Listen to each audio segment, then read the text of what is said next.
ನಮಸ್ಕಾರ ಸ್ನೇಹಿತರೆ, welcome to Shilpa ಹೇ ಕನ್ನಡ ವ್ಲಾಗ್ಸ್ಗೆ. ಎಲ್ಲರೂ ಹೇಗಿದ್ದೀರಾ? ನಾನು ಕೂಡ ಚೆನ್ನಾಗಿದ್ದೀನಿ. ಇವತ್ತು ಒಂದು ಮೋಟಿವೇಶ್ನಲ್ ವಿಡಿಯೋ ಅಂತಲೇ ಹೇಳ್ಬೋದು ಸ್ನೇಹಿತರೆ. ಯಾಕಪ್ಪ ಅಂತಂದರೆ ಮೊನ್ನೆ ಒಬ್ಬರು ಕಮೆಂಟ್ ಹಾಕಿದ್ರು. ಏನಂತ ಅಂತಂದರೆ ಹೆಲ್ತ್ ಬಗ್ಗೆ ಹೇಳಿ, ಯಾಕಂದರೆ ಟೈಲರಿಂಗ್ ಮಾಡುವಾಗ ಹೆಲ್ತು ಮೇನ್ ಇಂಪಾರ್ಟೆಂಟ್ ಅಲ್ವಾ, ಅದ್ರ ಬಗ್ಗೆ ಸ್ವಲ್ಪ ತಿಳಿಸ್ಕೊಡಿ ಅಂತ ಹೇಳಿದರು. ಓಕೆ, ಒಬ್ಬೊಬ್ಬರಿಗೆ ಒಂದು ಹಲವಾರು ಕಾರಣಗಳಿರುತ್ತೆ ಸ್ನೇಹಿತರೆ. ಟೈಲರಿಂಗ್ ಮಾಡೋಕ್ಕೂ ಆಗ್ತಿರಲಿಲ್ಲ, ಬಾಡಿ ಹೀಟ್ ಆಗೋದು, ಬ್ಲೀಡಿಂಗ್ ಆಗೋದು, ಆ ಥರ ಎಲ್ಲ ಆಗ್ತಾ ಇರುತ್ತೆ. ಅದಕ್ಕೆ ಆಗಬಾರ್ದು ಅಂತಂದರೆ ಹೀಟ್ ಆಗಬಾರ್ದು. ಹೀಟ್ ಇದ್ದರೂ ಕೂಡ ನಾವು ಸ್ಟಿಚಿಂಗ್ ಮಾಡಬೇಕು. ಮಾಡುವಂಥ ಸಂದರ್ಭ ಬಂದಾಗ ಮಾಡಲೇಬೇಕಾಗುತ್ತೆ ಸ್ನೇಹಿತರೆ. ಯಾಕಂದರೆ ಮನೆಯ ವಾತಾವರಣ, ಮನೆ ಪರಿಸ್ಥಿತಿ ನೋಡಿಕೊಂಡ್ರೆ ನಾವು ಸ್ಟಿಚಿಂಗೇ ಮೇನ್ ಇಂಪಾರ್ಟೆಂಟ್ ಆಗಿರುತ್ತೆ ಒಬ್ಬೊಬ್ಬರಿಗೆ. ಯಾಕಂತಂದರೆ ಅದು ಅವ್ರಿಗೆ ಒಂದು ಕಲೆನಂತಲೇ ಹೇಳ್ಬೋದು. ಜೊತೆಗೆ ಅದು ಲೈಫ್ ಕೊಡುತ್ತೆ. ಸ್ಟಿಚ್ಚಿಂಗು, ಟೈಲರಿಂಗ್ ಬಿಸ್ನೆಸ್ ಅಂದರೆ ಒಂದು ಲೈಫ್ ಕೊಡುತ್ತೆ ಅವ್ರಿಗೆ.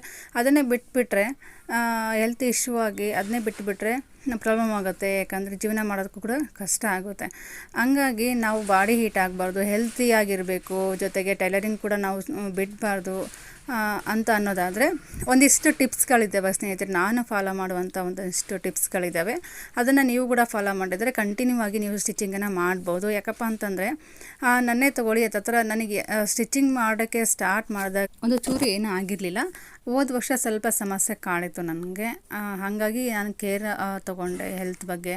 ಯಾಕಂತಂದರೆ ನಮ್ಮ ಟೈಲರ್ಸ್ಗಳು ಹೆಂಗೆ ಅಂತಂದರೆ, ಇವತ್ತು ಇಷ್ಟು ಬ್ಲೌಸನ್ನು ಕಂಪ್ಲೀಟ್ ಮಾಡಿದ್ರೆ ನಾಳೆಗೆ ನಮಗೆ ಸ್ವಲ್ಪ ಫ್ರೀ ಅನ್ನಿಸ್ಬೋದು ಏನೋ, ನಾಳೆಗೆ ಇನ್ನೂ ಬರುವಂಥ ಕಸ್ಟಮರ್ಗೆ ನಾವು ಬ್ಲೌಸನ್ನು ಸ್ಟಿಚ್ ಮಾಡಿ ಕೊಡ್ಬೋದೇನೋ, ಇವತ್ತು ಇಷ್ಟನ್ನು ಕಂಪ್ಲೀಟ್ ಮಾಡಲೇಬೇಕು ಅಂತ ಒಂದು ಮೈಂಡಲ್ಲಿ ಕೂತ್ಕೊಂಡ್ಬಿಟ್ಟಿರುತ್ತೆ. ಹಾಗಾಗಿ ನಾವು ಏನು ಮಾಡಿರ್ತೀವಿ ಅಂತಂದರೆ ಸರಿಯಾಗಿ ಊಟ ತಿಂಡಿ ಮತ್ತು ನಿದ್ದೆ ಸರಿಯಾಗಿ ಮಾಡಿರಲ್ಲ. ಹಾಗಾಗಿ ಏನಾಗುತ್ತಪ್ಪ ಅಂತಂದರೆ ಹೆಲ್ತು ಸಮಸ್ಯೆ ಆಗೇ ಬಿಡುತ್ತೆ. ಅದು ಆಗಬಾರ್ದು.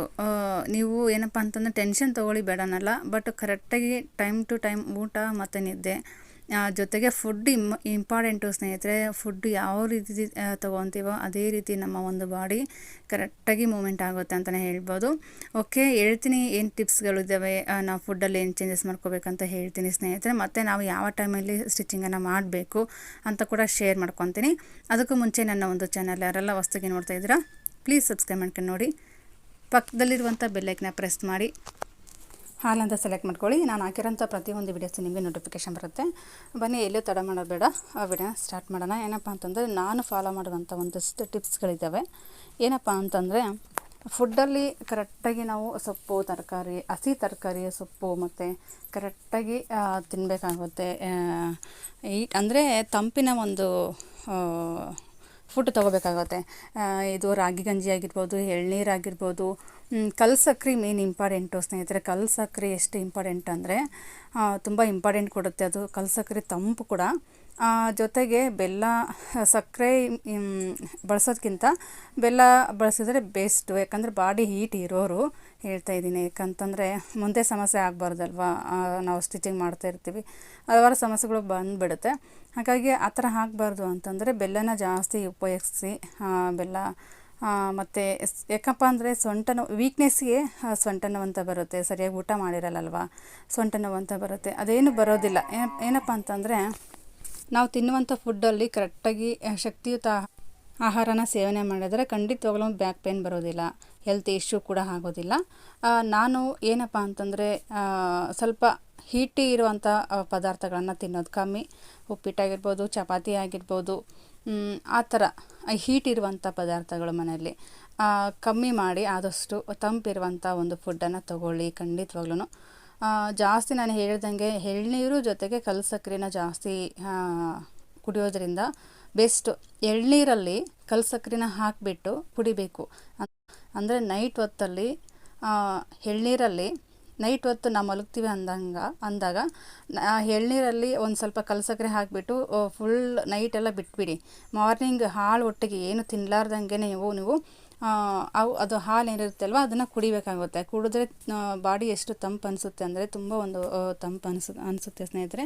ಇದು ಇಂಪಾರ್ಟೆಂಟು ಸ್ನೇಹಿತರೆ. ಇದು ತಪ್ಪದೇನೆ ಎಲ್ಲರೂ ಖಂಡಿತವಾಗ್ಲೂ ಪಾಲಿಸಿ. ಇದು ಎಳ್ನೀರಲ್ಲಿ ಕಲ್ಲು ಸಕ್ಕರೆನ ಹಾಕಿಬಿಟ್ಟು ಫುಲ್ಲು ನೈಟು ನೆನೆಸಿಕ್ಕೆ ಬಿಟ್ಬಿಡಿ. ಅದನ್ನು ಫುಲ್ಲು ನೈಟು ನೆನಿಬೇಕು ಅದರಲ್ಲೇ. ಬೆಳಗ್ಗೆ ಎದ್ದ ತಕ್ಷಣ ಹಲ್ಲುಜ್ಜಿಬಿಟ್ಟು ಆ ಒಂದು ಎಳ್ನೀರು ಇರುತ್ತೆ ಅಲ್ವ ಅದನ್ನು ಕುಡಿದ್ರೆ ಯಾವುದೇ ರೀತಿ ಹೀಟ್ ಅನ್ನೋದು ಬರೋದಿಲ್ಲ ಮುಂದೆ. ಖಂಡಿತವಾಗ್ಲೂ ಇದನ್ನು ಪಾಲನೆ ಮಾಡಿ. ನಾನು ಕೂಡ ಸ್ವಲ್ಪ ದಿನ ತೊಗೊಂಡೆ, ಯಾವುದೇ ರೀತಿ ಅಂದರೆ ನನಗೆ ಹೀಟ್ ಇರಲಿಲ್ಲ, ಅಡ್ವಾನ್ಸ್ ಆಗಿ ತೊಗೊಂಡಿದ್ದೆ ಅಷ್ಟೇ. ಅಷ್ಟು ಬಿಟ್ಟರೆ ಹೀಟ್ ಆಗಿತ್ತು ನಾನು ತೊಗೊಂಡೆ ಅಂತ ಮಾತಿಲ್ಲ. ಹಾಗಿರಲಿಲ್ಲ, ನನಗೆ ಹೀಟ್ ಆಗಿರಲಿಲ್ಲ, ಅಡ್ವಾನ್ಸ್ ಆಗಿ ತೊಗೊಂಡಿದ್ದೆ. ಯಾಕಂದರೆ ನಮ್ಮ ಮನೆಯವರು ಆವಾಗವಾಗ ತೊಗೊತಾ ಇರ್ತಾರಲ್ವ, ಅವ್ರ ಜೊತೆಗೆ ನಾನು ಕೂಡ ತೊಗೊತಾ ಇರ್ತೀನಿ ಒಂದು ಎಳ್ನೀರನ್ನು. ಜಾಸ್ತಿ ಎಳ್ನೀರು ಉಪಯೋಗಿಸಿ ಮತ್ತು ಬಾಳೆಹಣ್ಣು ತಿನ್ನಿ, ಹಾಗಾಗಿ ಯಾವುದೇ ರೀತಿ ಒಂದು ಸಮಸ್ಯೆ ಬರೋದಿಲ್ಲ. ನಾವು ಹಂಗೆ ಡೈಲಿ ಒಂದು 4ರಿಂದ 5 ಅವರ್ ಗಟ್ಟಲೆ ಕೂತ್ಕೊಂಡು ಸ್ಟಿಚಿಂಗ್ ಮಾಡಿದ್ರೂ ಕೂಡ ನಮಗೆ ಪ್ರಾಬ್ಲಮ್ ಆಗುತ್ತೆ. ಸ್ವಲ್ಪ 1 ಅವರು 2 ಅವರು ಸ್ವಲ್ಪ ಗ್ಯಾಪ್ ಬಿಟ್ಬಿಟ್ಟು ಒಂದು 10 ನಿಮಿಷ ಗ್ಯಾಪಲ್ಲಿ ನಿಂತ್ಕೊಂಡು ಸ್ವಲ್ಪ ಓಡಾಡಿ ಸ್ಟಿಚಿಂಗ್ ಮಾಡಿದರೆ ಬೆಸ್ಟ್. ಒಂದು ಬ್ಲೌಸನ್ನು ಕಂಪ್ಲೀಟ್ ಮಾಡೋದು ತುಂಬ ಸ್ವಲ್ಪ ಲೇಟ್ ಆಯಿತು ಅಂದರೆ ಬಿಟ್ಬಿಡಿ, ಒಂದು 5-10 ನಿಮಿಷ ಒಳಗೆ ಅಡ್ಡಾಡಿ.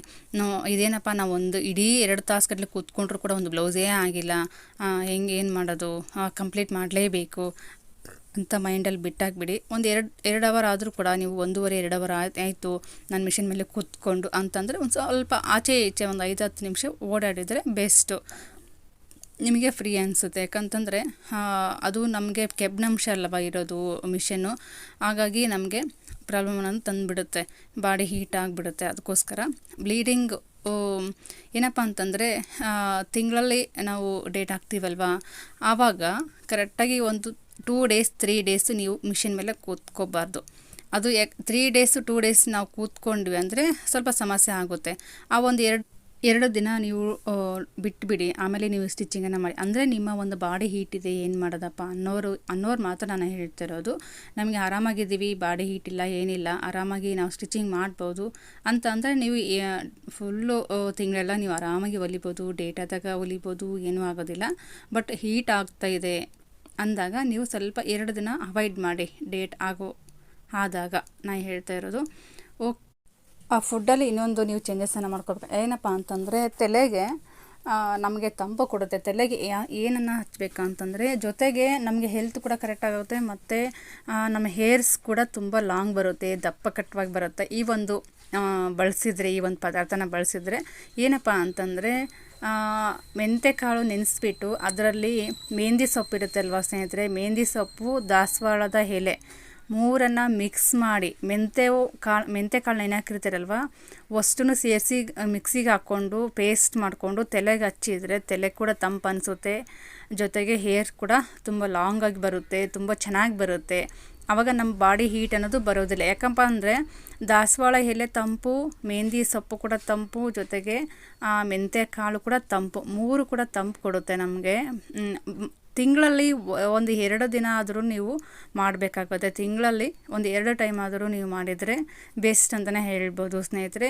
ನಾನು ಇಲ್ಲಿದ್ದಾಗ ನಾನು ಯಾವುದೇ ರೀತಿ ಆ ಥರ ಮಾಡ್ಕೊಳ್ಳೋದಿಲ್ಲ. ನನ್ನ ಅಮ್ಮನ ಮನೆಗೆ ಹೋದಾಗ ಬೇಸಿಗೆ ಟೈಮಲ್ಲಿ ನಾನು ಅವಾಗೆಲ್ಲ ಪ್ರತಿ ಒಂದು ವಾರಕ್ಕೆ 1 ಟೈಮ್ ಆದರೂ ನಾನು ಪೇಸ್ಟ್ ಮಾಡಿ ತಲೆಗೆ ಹಚ್ಕೊತೀನಿ. ಯಾಕಪ್ಪ ಅಂತಂದರೆ ಅಲ್ಲಿ ಎಲ್ಲ ಥರದ ಸೊಪ್ಪು ಸಿಗುತ್ತೆ ನನಗೆ, ಹಾಗಾಗಿ ಮೆಹಂದಿ ಸೊಪ್ಪು ಸಿಗುತ್ತೆ, ದಾಸವಾಳದ ಸೊಪ್ಪು ಸಿಗುತ್ತೆ, ಮೆಂತೆಕಾಳು ಆರಾಮಾಗಿ ಮನೇಲಿ ಇದ್ದೇ ಇರ್ತವೆ. ಜೊತೆಗೆ ಅಲ್ಲಿ ನನಗೆ ಟೈಮ್ ಸಿಗುತ್ತೆ, ಹಾಗಾಗಿ ನಾನು ಅಲ್ಲಿ ಹೋದಾಗ ವಾರಕ್ಕೆ 1 ಟೈಮ್ ಆದರೂ ಕೂಡ ನಾನು ಅಲ್ಲಿ ಕರೆಕ್ಟಾಗಿ ಕಂಟಿನ್ಯೂ ಆಗಿ ನಾನು 1 ತಿಂಗಳಿತ್ತು ಅಂತಂದರೆ 4 ದಿನ ಯೂಸ್ ಮಾಡ್ತೀನಿ. 2 ತಿಂಗಳಿದ್ದರೆ ಬೇಸಿಗೆ ಟೈಮಲ್ಲಿ ಫ್ರೀಯಾಗಿ ಇದ್ಬಿಡ್ತೀನಿ ನಾನು, ಯಾಕಂತಂದರೆ ಅವಾಗ ಮಿಷಿನ್ ಮೇಲೆ ಕುಂದ್ರಕ್ಕೆ ಹೋಗಲ್ಲ. ಇಲ್ಲಿ ಇದ್ನಪ್ಪ ಅಂದರೆ ಏನಾಗುತ್ತಪ್ಪ ಅಂದರೆ ಹೆಂಗಾದ್ರೂ ಸ್ಟಿಚ್ ಮಾಡಲೇಬೇಕನ್ನೋಂಥ ಅನಿವಾರ್ಯ ಬಂದುಬಿಡುತ್ತೆ. ಅದಕ್ಕೋಸ್ಕರ ಮಕ್ಕಳು ಕರ್ಕೊಂಡು ನಾನು ಊರಿಗೆ ಹೋಗ್ಬಿಡ್ತೀನಿ. ಆ ಟೈಮಲ್ಲಿ ನಾನು ಪ್ರತಿ ಒಂದು ವಾರದಲ್ಲಿ ಆ ಒಂದು ಕೆಲಸ ಮಾಡ್ಕೊಳ್ಳೇತಿರ್ತೀನಿ, ನಾನು ಬಿಡೋದಿಲ್ಲ. ಹಾಗಾಗಿ ನನಗೆ ಬಾಡಿ ಹೀಟ್ ಅನ್ನೋದು ಬರೋದಿಲ್ಲ ಸ್ನೇಹಿತರೆ. ಹಾಗಾಗಿ ಜೊತೆಗೆ ನೀವು ಹೆಗ್ಗನ್ನು ಸ್ವಲ್ಪ ಅವಾಯ್ಡ್ ಮಾಡಬೇಕಾಗುತ್ತೆ. ಹೆಗ್ಗು ತಿನ್ನೋರು, ಹೆಗ್ಗು ಅದು ಫುಲ್ ಹೀಟೇ, ಹಾಗಾಗಿ ಹೆಗ್ಗು ಸ್ವಲ್ಪ ಅವಾಯ್ಡ್ ಮಾಡಿದರೆ ಸ್ಟಿಚಿಂಗ್ ಮಾಡೋರು ಬೆಸ್ಟು ಅಂತ ಹೇಳೋಕ್ಕೆ ಇಷ್ಟಪಡ್ತೀನಿ. ಯಾಕಂದರೆ ನನಗೆ ಗೊತ್ತಿಲ್ಲ, ಹೆಗ್ಗು ಹೀಟ್ ಅನ್ನೋದು ಗೊತ್ತು, ಬಟ್ ನಾವು ಯಾವತ್ತೂ ತಿನ್ನೋದಿಲ್ಲ, ಗೊತ್ತಿಲ್ಲ ನಮಗೆ ಹೆಗ್ಗು ತಿಂದರೆ ನಮಗೆ ಯಾವುದೇ ರೀತಿ ಒಂದು ತಿಂದಮೇಲೆ ಹೇಗಾಗುತ್ತೋ ತಿಂದಾಗ ಹೇಗಾಗುತ್ತೋ ಅಂತ ಗೊತ್ತಿಲ್ಲ. ಬಟ್ ಹೇಳ್ತಾ ಇರ್ತಾರೆ ಹೆಗ್ಗು ಸ್ವಲ್ಪ ಅವಾಯ್ಡ್ ಮಾಡಬೇಕು, ಹೀಟ್ ಅದು ಅಂತ ಹೇಳ್ತಾ ಇರ್ತಾರಲ್ವ, ಹಾಗಾಗಿ ನಾನು ಹೇಳಿದೆ. ಯಾಕಂದರೆ ಆಪ್ರೇಷನ್ ಆದಾಗೆಲ್ಲ ಕೊಡ್ತಾ ಇರ್ತಾರೆ ನೋಡಿ, ಮೊಟ್ಟೆ ಎಲ್ಲ ಕೊಟ್ಟರೆ ಬೇಗ ಅದು ನೋವೆಲ್ಲ ಇರೋದಿಲ್ಲ, ಕ್ಲೀನ್ ಆಗುತ್ತೆ, ಬೇಗ ಆ್ಯಕ್ಟಿವ್ ಆಗಿಬಿಡ್ತಾರೆ ಅಂತ ಹೇಳ್ತಾ ಇರ್ತಾರಲ್ವ, ಹಾಗಾಗಿ ಗೊತ್ತಾಗುತ್ತೆ ನಮಗೆ ಹೆಗ್ಗು ಹೀಟು ಅಂತಂದ್ಬಿಟ್ಟು. ಓಕೆ ಸ್ನೇಹಿತರೆ, ಇವತ್ತಿನ ಒಂದಿಷ್ಟು ಟಿಪ್ಸ್ಗಳು ನಿಮಗೆ ಹೆಲ್ಪ್ ಆಗುತ್ತೆ ಅಂತ ಅಂದ್ಕೊಂಡಿದ್ದೀನಿ. ಯಾರಿಗೆಲ್ಲ ಯೂಸ್ಫುಲ್ ಆಯಿತು, ಜೊತೆಗೆ ಈ ಒಂದು ವಿಡಿಯೋ ಯಾರಿಗೆಲ್ಲ ಇಷ್ಟ ಆಯಿತು ಅಂತಂದ್ಬಿಟ್ಟು ಕಮೆಂಟ್ ಮೂಲಕ ತಿಳಿಸಿ. ಇಷ್ಟು ಬ್ಲೌಸ್ಗಳಿದ್ದಾವೆ. ಇವತ್ತು ನಾನು ಹೊಲಿದು ಒಂದು ಡ್ರೆಸ್ಸು ಒಂದೇ ಒಂದು ಬ್ಲೌಸ್ ಅಷ್ಟೇ ಸ್ಟಿಚಿಂಗನ್ನು ಮಾಡಿದೆ. ಯಾಕಂತಂದ್ರೆ ನಾನು ಮಿಷಿನ್ ಮೇಲೆ ಕುಂತಿದ್ದೆ ಲೇಟಾಗಿ, ಹಾಗಾಗಿ ಇವತ್ತು ಒಂದೇ ಬ್ಲೌಸು ಒಂದು ಸ್ಲೀವ್ಸ್ ಹಚ್ಚೋದು ಒಂದು ಟಾಪ್ಸ್ ಬಂದಿತ್ತು, ಹಾಗಾಗಿ ಅದು ಎರಡನ್ನೂ ಕಂಪ್ಲೀಟ್ ಮಾಡಿದೆ. ಇವಾಗ ಒಂದಿಷ್ಟು ಬ್ಲೌಸ್ಗಳಿದ್ದಾವೆ ಅಲ್ವಾ, ಅದನ್ನು ನಾನು ಇವಾಗ ಕಟ್ಟಿಂಗನ್ನು ಮಾಡ್ಕೊತೀನಿ. ಬೋಟ್ ನೆಕ್ ಇದ್ದಾವೆ, ಇದರಲ್ಲಿ ಬೋಟ್ ನೆಕ್ ಕೂಡ ನಿಮ್ಮ ಜೊತೆ